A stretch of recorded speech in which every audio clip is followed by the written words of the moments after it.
गांधी पर इतनी चर्चा हो रही है, आपने किताबें भी लिखी हैं, जो बातें संगीत रागी जी ने कही हैं, कितना आप इत्तेफाक रखते हैं? और जब वीर सावरकर का जिक्र होता है तो कई बार इन लोगों की ओर से गांधी का जिक्र इस संदर्भ में भी किया जाता है कि कई मोर्चों पर वीर सावरकर की तारीफ करते हुए भी गांधी नजर आए। देखिए, गांधी से बचना मुश्किल है और राष्ट्रपिता को आप कहिए कि मैं राष्ट्रपिता नहीं मानता तो मत मानिए, उससे राष्ट्रपिता का बहुत कुछ बिगड़ता नहीं है। मैं दूसरी बात अरविंद जी मैंने इसलिए कहा कि गांधी हिंद स्वराज में लिखते मुझे हैं। टोकने पर बदतमीज कह रहा था और पहले वाक्य के बाद ही टोका जा रहा है। मैंने इसलिए कहा क्योंकि वो मेरा रेफरेंस था, मैं किसी के व्यक्तिगत रेफरेंस में नहीं जाता।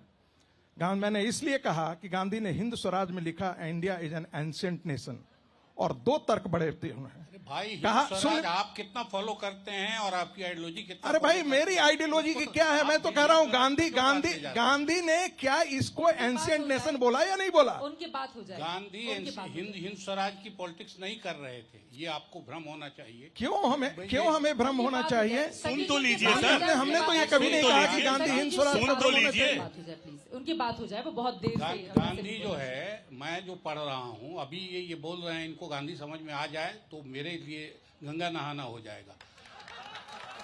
17 में गांधी चंपारण गए हैं और पूरे चंपारण में गांधी ये बोलते फिरे कि जो देना होगा अंग्रेज देंगे, गोरे देंगे, इनसे लड़ना नहीं है, हिंसा नहीं करनी है, अपनी बात मजबूती से सामने रखिए, यही दे देंगे। 42 में जब गांधी ने क्विट इंडिया का कॉल दिया तो लुई फिशर यहाँ आया, उसने इंटरव्यू किया और पूछा कि आपको अंग्रेजों को भारत से निकालने का ख्याल कब आया?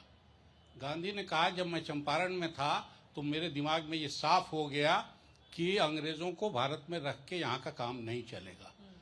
उस पहलवान को 25 साल लगा ये बोलने में, 17 से 42, और इस बीच इसलिए नहीं बोला कि मुल्क तैयार नहीं था। तो गांधी ने इतनी तैयारी से इस देश की आज़ादी की लड़ाई लड़ी है, वो रागी जी और हमको जल्दी समझ में आ जाए ये मुश्किल है। 3 चीजें गांधी ने बहुत जोर शोर से की: छुआछूत हटाना, हिंदू मुस्लिम एकता और खादी। इन तीनों से क्या रिजल्ट लिया, और उसमें डाउटफुल भी है, उसमें सक्सेस भी है, मैं उसके को नहीं जाता। लेकिन जिन चीजों से छूटे हुए हैं गांधी, वो अचानक मुझे दिखाई दिया कि 17 में गांधी जब चंपारण गए हैं तो वो सबसे पहले कस्तूरबा को बुलाते हैं, क्योंकि औरतों में जाना पॉसिबल नहीं था। और औरतों के गायब होने की कहानी, जब धरने पर औरतें बैठ रही हैं, क्योंकि ससुर का नाम नहीं ले सकती, जेठ का नाम नहीं ले सकती, पति का नाम नहीं ले सकती, और धरने पे गांधी ने बैठाना शुरू कर दिया, तो औरतें निकल के गई तो, लेकिन ऐसी हालत थी। 31 में जब गांधी ने कॉल दिया नमक सत्याग्रह 31 में, तो 25,000 औरतें इस मुल्क में जेल गईं। दुनिया के किसी भी आज़ादी की लड़ाई में, किसी भी क्रांति में आज तक 25,000 औरत एक साथ जेल नहीं गई है, और गांधी के किसी रेफरेंस में कहीं औरत की बात नहीं है। औरतों को उन्होंने कहाँ रखा? 42 का सारा मूवमेंट औरतों ने लीड किया। 42 के बाद वो कहते थे कि आधी आबादी अगर आएगी नहीं, तो गांधी ने किस बात का शोर मचाया, किस बात पे का नहीं मचाया। लेकिन गांधी एक बड़ी तैयारी से पॉलिटिक्स चलाते रहे इस मुल्क की। जाति का सवाल, घर में जाति का सवाल, कस्तूरबा को तैयार करने में उनको दिक्कत हुई, अपने बच्चों को तैयार करने में दिक्कत हुई। 17 में पहली दफे जब साबरमती में आ गए दानी भाई रहने वहां, तो वहां बगावत हो गई। उस आदमी ने दलितों के लिए क्या नहीं किया। और 42 में जो लोग अंग्रेजों की फौज में खड़े थे, कम्युनिस्ट लोग, हिंदू महासभा, मुस्लिम लीग, जितने फंडामेंटलिस्ट ग्रुप हैं वो, एमएन राय, सारे रियासत, सारी जमींदारी, सारे लोग 42 में जिस लाइन लगा के खड़े थे, वो लोग आज गांधी पे सवाल उठा रहे हैं और वो देश की आज़ादी और राष्ट्रीय एकता के सबसे चैंपियन बने हुए हैं लोग। और ये 31 से अंग्रेजों ने इन सब ग्रुप्स पे काम किया है। इसके प्रूफ है कि उन्होंने अम्बेडकर पे भी काम किया, उन्होंने एमएन राय पे भी काम किया, उन्होंने कैसे मुल्क की एकता टूटेगी, ये 31 में अंग्रेजों को क्लियर हो गया कि 31 का मूवमेंट जितना बड़ा हुआ, उसके बाद इस देश को संभालना मुश्किल है। तो उसने गांधी पे ध्यान देने की जगह ऐसे ग्रुप्स टटोले जो देश की एकता को तोड़ते हैं या देश की एकता नहीं रहने देते। उन सारे ग्रुप्स पे काम हुआ और 42 में सबका चेहरा सामने आ गया। उस 42 को लेके अगर आप किसी को गलतफहमी हो, और गांधी ने वो लड़ाई लड़ी, मुल्क के लोगों ने लड़ी, कांग्रेसी नेताओं ने भी नहीं लड़ी, उन्होंने सपोर्ट किया बाद में बड़ी मुश्किल से, लेकिन मुल्क ने लड़ा और 1.25 लाख लोग अरेस्ट हुए हैं। 31 में गांधी की मनाही के बजाय औरतों में 11 दिन का बच्चा लेके बहन सतवती गई हैं, जबकि गांधी ने साफ कहा कि लड़कोरी औरतें नहीं जाएंगी, प्रेग्नेंट औरत, बूढ़ी औरत नहीं जाएगी, बीमार नहीं जाएगी। इसके बावजूद 9 बार अरेस्ट हुई है सत्यवती, तब जाके उसको जेल जाने का चांस मिला। लड़कियों ने गोली खाई है, कल्पना चावला, ये कनकलता सेन ने, बीना दास ने, और ऐसी लड़कियां तैयार की, ऐसी औरतें तैयार की 15 साल में इस मुल्क में बगैर घोषणा किए।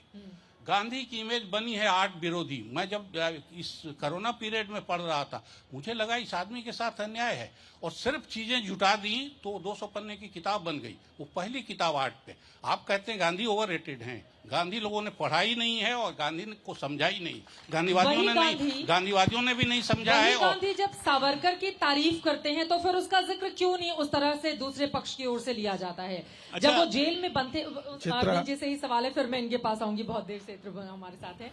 अरविंद जी, वही गांधी तो सावरकर की तारीफ करते हैं ना, उसको क्यों भुला दिया जाता है? जब वो जेल में बंद थे, सावरकर और उनके बड़े भाई दोनों को ही लेकर वो अपनी चिंता भी जाहिर करते हैं। मुझे लगता है कि आजादी की लड़ाई के लिए सावरकर बड़ा इशू नहीं है बाद के पेज में। ये आज के हमारे पॉलिटिक्स के लिए सावरकर बड़ा इशू है, इसीलिए हम उसको उठाते हैं।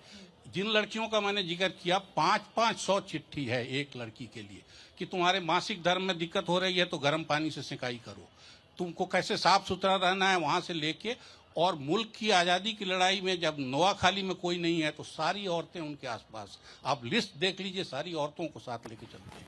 विभाजन हुआ, उसके बाद सारी मुख्य जिम्मेवारी सबसे जिद करके अमृत कौर को उन्होंने हेल्थ मिनिस्टर बनवाया।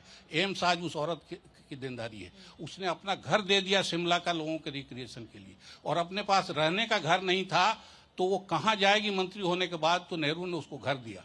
और असली मुश्किल ये हुई कि जब वो मर गई तो उनके भाई के पास घर नहीं, क्योंकि बहन ने तो घर दान कर दिया था, तो फिर भाई को घर देना पड़ा। तो इस तरह की सारी कुर्बानियां आप भुला दीजिए सिर्फ इसलिए कि आपकी पॉलिटिक्स को वो सूट नहीं करता है। और गांधी की पॉलिटिक्स हिंदू मुस्लिम एकता के फ्रंट पे यही थी। और आज अगर हम लड़ाई लड़ रहे हैं, चित्रा 1 मिनट में और एक बात कहूंगा, आज हम जो लड़ाई लड़ रहे हैं गांधी से, वो असल में अपनी अपनी लड़ाई है। हम जब बच्चे थे और हमारे से भी पहले ये कहा जाता था कि दुनिया में गांधी का ये अंग्रेजी हुकूमत में सूरज नहीं डूबता। आज दुनिया में हमारे देश के विरोध को छोड़ दीजिए, बाकी जगह भी कहीं कहीं विरोध है।